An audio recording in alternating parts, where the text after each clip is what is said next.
और अवसरवादी को कभी भी मौका नहीं देना चाहिए।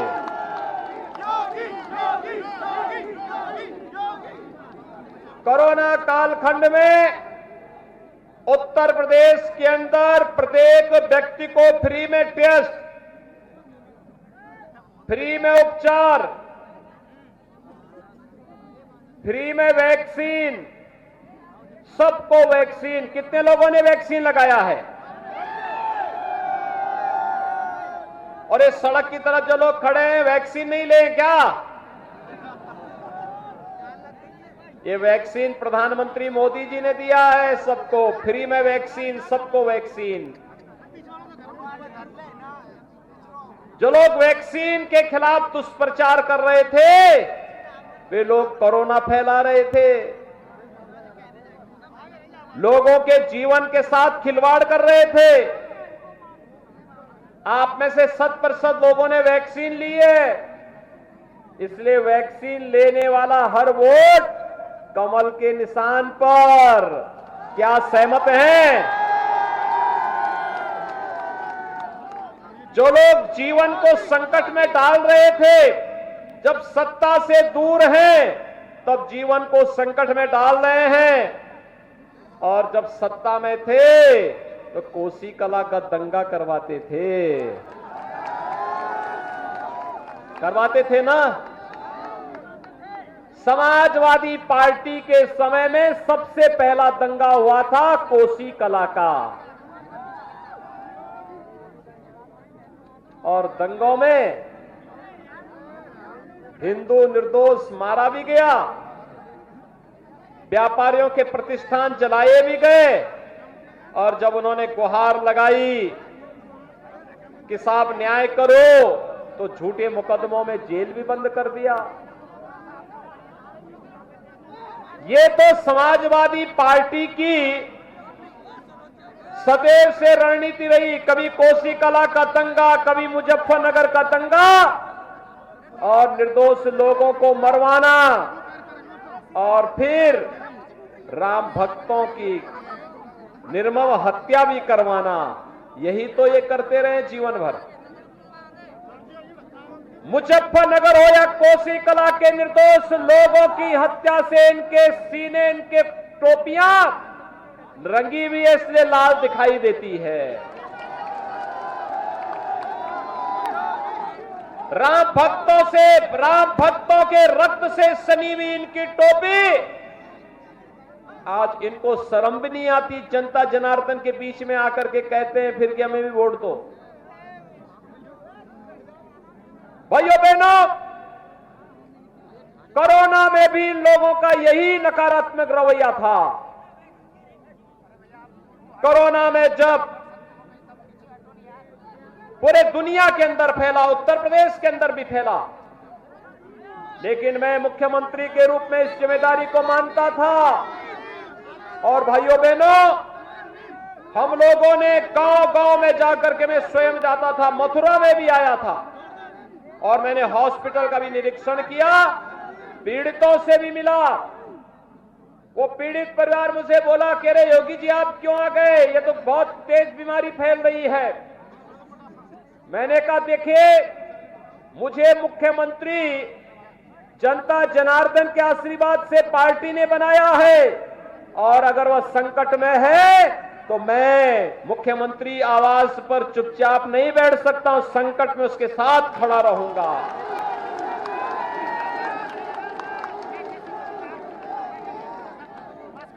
और भाइयों बहनों, आखिर रहते भी क्यों नहीं, आखिर रहेंगे क्यों नहीं? अगर 25 करोड़ उत्तर प्रदेश की जनता को हम सुरक्षा नहीं दे सकते, उनके जीवन में खुशहाली लाने का प्रयास नहीं कर सकते, तो फिर बेकार है। लेकिन हम लोगों ने इसे अपना धर्म समझ करके उस समय जनता जनार्दन की सेवा के लिए पूरी ताकत लगा दी। प्रधानमंत्री मोदी जी का आशीर्वाद था और सरकार पूरी ताकत के साथ जुटी। परिणाम था कोरोना की दूसरी लहर को हमने नियंत्रित किया। और आज तीसरी लहर भी पूरी तरह नियंत्रण में है। चुनाव चल रहे हैं, लेकिन हम लोग नियंत्रण में कर चुके हैं। कोरोना प्रदेश की जनता का कुछ नहीं बिगाड़ पाएगा, कुछ नहीं बिगाड़ पाएगा, क्योंकि जैसे दंगों के, दंगाइयों के पूरी दमंगई को हम लोगों ने भूत की तरह बोतल में उनके जिन्न को बंद करके सदैव के लिए दंगे प्रदेश के लिए बंद करवा दिए, ऐसे कोरोना भी सदैव के लिए समाप्त होगा। लेकिन भाइयों बहनों, याद करिए, कोरोना कालखंड में जीवन भी बचाया और डबल इंजन की सरकार है तो राशन की डबल डोज देने का काम भी किया। डबल डोज राशन मिल रहा है ना, 2 बार राशन। ये कौन दे रहा है? ये भारतीय जनता पार्टी की डबल इंजन की सरकार दे रही है। भाइयों बहनों, पहले गरीबों का राशन कहां चला जाता था? कहां चला जाता था? हमारी सरकार ने 43 लाख से अधिक गरीबों का मकान बनाया। पहले सरकार बनती थी, मुख्यमंत्री अपना बंगला बनाता था। मैंने कहा भाई मैं किसके लिए बनाऊंगा, मेरे लिए तो प्रदेश के 25 करोड़ जनता ही परिवार है, इनका मकान बना दो भाई, इन्हीं का मकान बनाओ। 43 लाख गरीबों का मकान बनाया। और कल ही आपने केंद्र सरकार का बजट देखा होगा, प्रधानमंत्री जी ने 80 लाख अन्य लोगों के लिए मकान स्वीकृत कर दिए हैं। 80 लाख। 2 करोड़ 61 लाख गरीबों के शौचालय बने। 1 करोड़ 43 लाख गरीबों को फ्री में बिजली पहुंचाई गई और 1 लाख 21 हजार से अधिक मजरों में विद्युतीकरण का काम हुआ। अब तो हम हर घर नल की योजना में नया कार्य जल जीवन मिशन में करने जा रहे हैं। भाइयों बहनों, चौधरी साहब हमें बार बार कहते थे छाता चीनी मिल के बारे में, हमने तो स्वीकृत कर दिया, पैसा भी इसके लिए दे दिया है। ये जो सड़कों के सब सड़कें हैं ना, इन सड़कों के चौड़ीकरण का भी स्वीकृति करके पैसा भी रिलीज हो गया है, कार्य भी होने जा रहा है बहुत शीघ्र। हाईवे हो या रेलवे, सड़क को बड़ी बड़ी चौड़ी चौड़ी सड़कों के निर्माण कार्य का हो या फिर ब्रज तीर्थ विकास परिषद के माध्यम से संपूर्ण ब्रज क्षेत्र के समग्र विकास के कार्यक्रम को आगे बढ़ाने का, चीनी मिल के पुनरुद्धार का कार्य हो या प्रदेश के अंदर 1 करोड़ वृद्धजनों को, विधवा महिलाओं को, दिव्यांग जनों को 12,000 रुपए सालाना पेंशन देने का कार्य, यह सरकार डबल इंजन की भारतीय जनता पार्टी की सरकार ये कार्य कर रही है। मैं पूछना चाहता हूं, ये पेंशन, ये राशन, ये मकान, ये शौचालय, ये सड़कों का निर्माण, ये चीनी मिलों का निर्माण, ये तीर्थों का विकास, पहले पैसा कहां जाता था? बताओ कहां जाता था? सुनना चाहते हो कहां जाता था? भाजपा सरकार के आने के पहले सपा सरकार के समय या बसपा सरकार के समय ये पैसा कहां जाता था? इत्र वाले मित्र के घर में चला जाता था। इत्र वाले मित्र के घर में आपने देखा होगा ना, इत्र वाले मित्र को।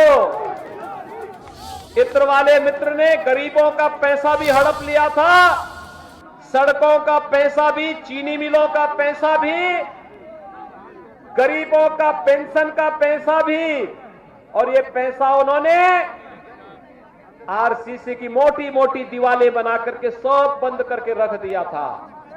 जब मैंने माफियाओं के खिलाफ कार्रवाई प्रारंभ की तो हमारा बुलडोजर चलते चलते ढूंढते ढूंढते इत्र वाले मित्र के यहां भी पहुंच गया। मैंने कहा इत्र वाला मित्र कौन है ये? तो पता लगा इत्र वाले मित्र के साथ ही इन्होंने यूरोप की यात्रा की थी। तब पता लगा कि नाम समाजवादी काम दंगावादी और सोच परिवारवादी, परिवार को लेकर के इत्र वाले मित्र के साथ घूमने के लिए गए थे यूरोप, महीनों तक घूम रहे थे यूरोप में, कहते हैं अब मेरा उससे कोई वास्ता नहीं। ऐसे ही होता है चोर की दाढ़ी में तिनका, इसी को कहते हैं भाइयों बहनों। और इसीलिए आज मैं आपसे अपील करने के लिए आया हूं। चौधरी साहब तो पूरे इस छाता विधानसभा क्षेत्र और ब्रज तीर्थ क्षेत्र के विकास के लिए सदैव कार्य करते रहे।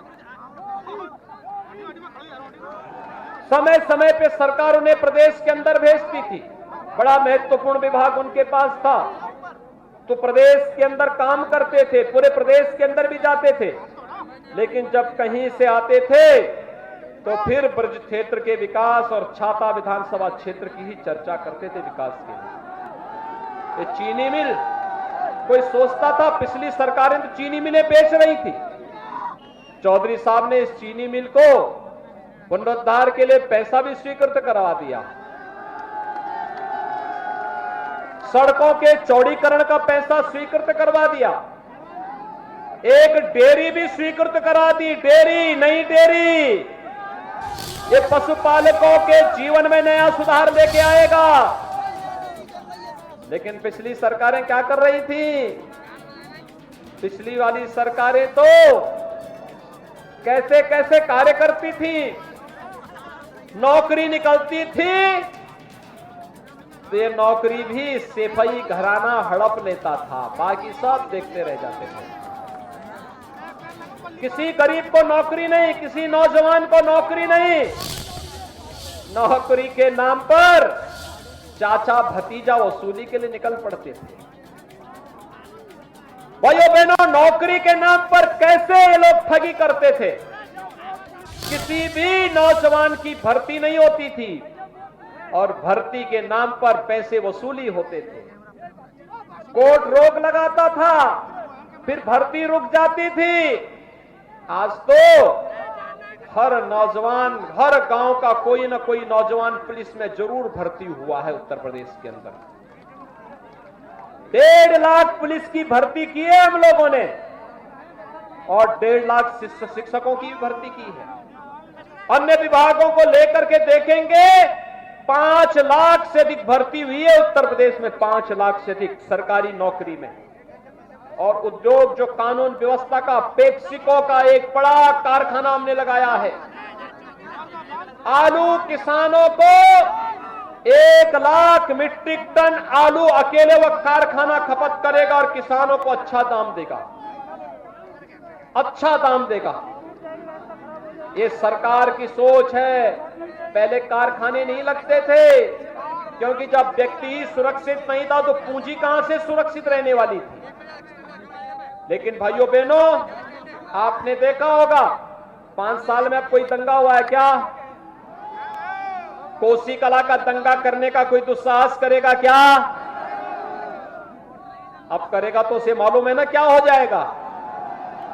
हाँ, करेगा तो फिर पहले नोटिस पहुंचेगी कि बेटा तूने इतने की संपत्ति नुकसान पहुंचाई है, अपने 7 पीढ़ी का बिल लिख के चले जाओ, 7 पीढ़ी तुम्हारी भीख मांगती हुई दिखाई देनी चाहिए। आज दंगा नहीं कर सकता कोई। और अगर देखते हैं कि एक बड़ा माफिया हो गया है, सचिन और गौरव जैसे नौजवान जो अपनी बहन की रक्षा करने के लिए मुजफ्फरनगर में जाते हैं, उनकी निर्मम हत्या कर दी जाती है। तब तो अखिलेश यादव जी तो तब लखनऊ में मुख्यमंत्री थे, इनके एक मंत्री उन निर्दोष जाट युवकों की हत्या करवा रहे थे और हत्यारों को छुड़ाने का बेशर्मीपूर्ण कार्य कर रहे थे। हमारी सरकार के समय कोई दुस्साहस नहीं कर सकता। बेटी की सुरक्षा की तरफ टेढ़ी नजरों से भी देखोगे ना तो दुर्योधन और दुशासन जैसा हाल हो जाएगा। गरीब की संपत्ति पर हाथ फेरने का कार्य करोगे, कमजोर को सताने का कार्य करोगे, व्यापारी को लूटने का कार्य करोगे, तो एक तरफ हमारा हाईवे बनता है, सड़क बन रहा है, फिल्म सिटी बन रही है, जेवर का एयरपोर्ट बन रहा है और दूसरी तरफ माफिया के खिलाफ सरकार का बुलडोजर भी खड़ा रहता है। उसकी छाती पर भड़बड़ा करके हम बुलडोजर चलाने में भी संकोच नहीं करते हैं, क्योंकि ये माफिया प्रदेश को तबाह कर दिए थे, प्रदेश को बदनाम कर दिए थे। हमारे नौजवानों के सामने पहचान का संकट आ गया था और अब तो हमारी सरकार ने तय किया है उत्तर प्रदेश के हर नौजवान को स्मार्ट नौजवान बनाएंगे। 1 करोड़ टैबलेट और स्मार्टफोन देने का कार्य हमारी सरकार कर रही है। वर्तमान में 1 करोड़ नौजवानों को टैबलेट और स्मार्टफोन। कोरोना आया, कोरोना का बाप भी आ जाएगा, तब भी नौजवानों की शिक्षा में कोई बाधा पैदा नहीं कर पाएगा। घर में बैठ करके ही पूरी पढ़ाई उनकी संपन्न हो जाएगी। ऑनलाइन एजुकेशन, ऑनलाइन एग्जामिनेशन, ये सब ऑनलाइन करने की तैयारी हम लोग कर दे रहे हैं। बच्चा हो या नौजवान, उसके पठन पाठन में कोई व्यवधान नहीं। हर जनपद में मेडिकल कॉलेज बनाए जा रहे हैं, सिंचाई की सुविधा को बढ़ाया जा रहा है, धार्मिक आस्था का सम्मान हो रहा है। पेशेवर दंगाई और माफियाओं के खिलाफ सरकार सख्ती से निपटने का कार्य कर रही है।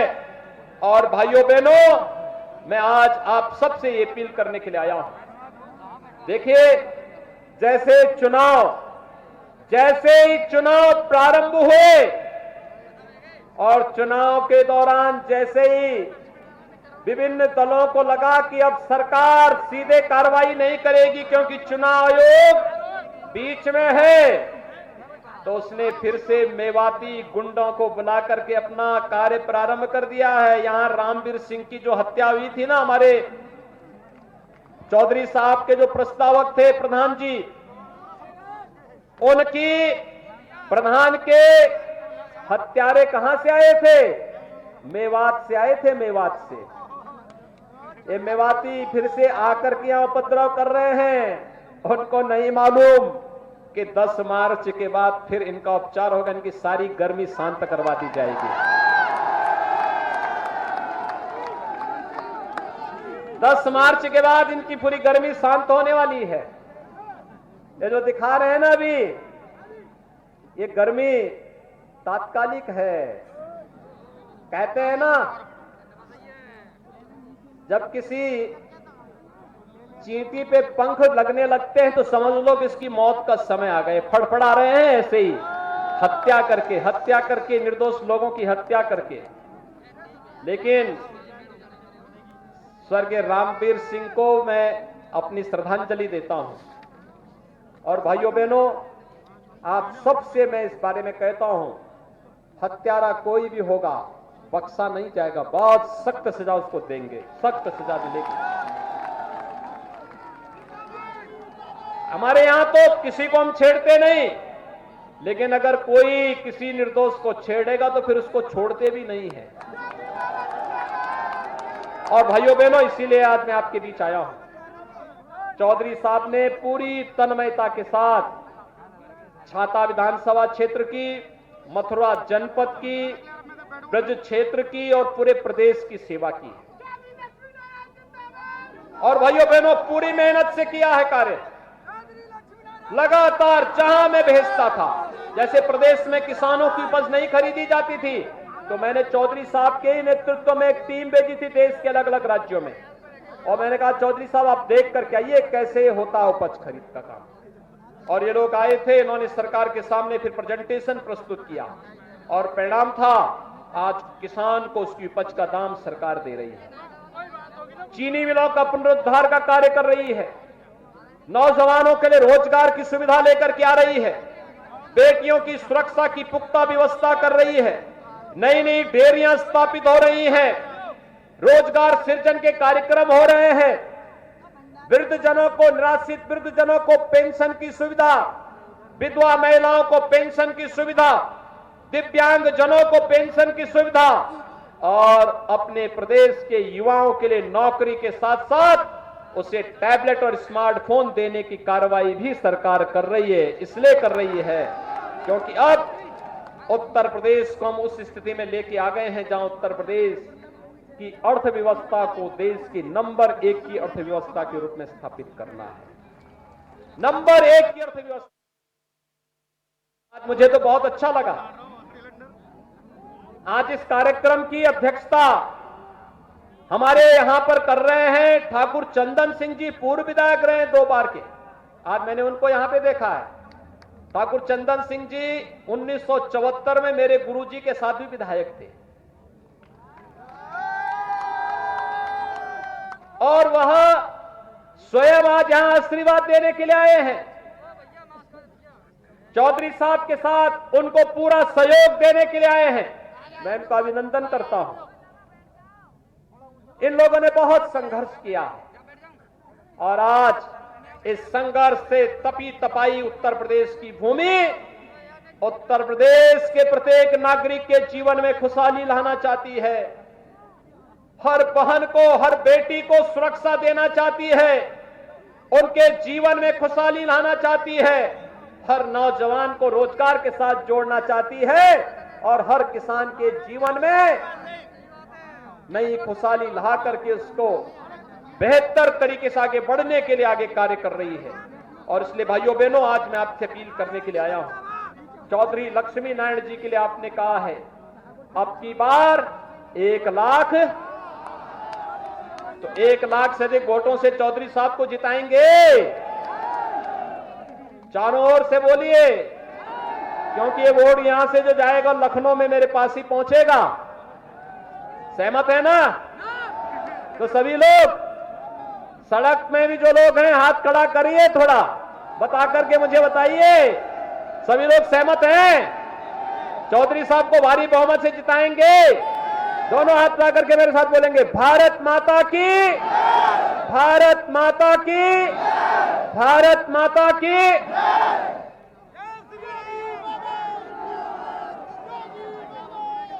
जी, भारत माता की, भारत माता की। तो मुख्यमंत्री योगी आदित्यनाथ को भी आप सुन रहे थे, देख रहे थे। मुख्यमंत्री योगी आदित्यनाथ ने कहा कि नाम समाजवादी, काम दंगावादी, समाजवादी पार्टी पर जमकर निशाना साधते नजर आए। राम भक्तों की हत्या से सनी है सपा की टोपियां। कोरोना जनता का कुछ नहीं बिगाड़ पाएगा क्योंकि प्रदेश सरकार कोरोना से निपटने के लिए पूरी तरह से तैयार है। एक तरह से प्रदेश की जनता को ये आश्वस्त करते नजर आए। कोरोना महामारी में को लेकर भी उन्होंने बात की। हमारे लिए प्रदेश की जनता ही परिवार है, ये भी कहते मुख्यमंत्री योगी आदित्यनाथ नजर आए।